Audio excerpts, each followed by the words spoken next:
आवाज जनता की मध्ये आपले स्वागत आहे।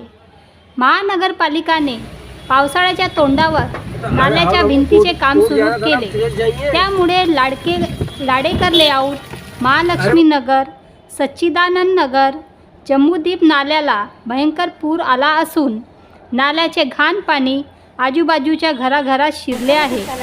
नागपुरातील अनेक वसाहतीत पाण्याचे डोके व तलावाचा रूप घेतले आहे।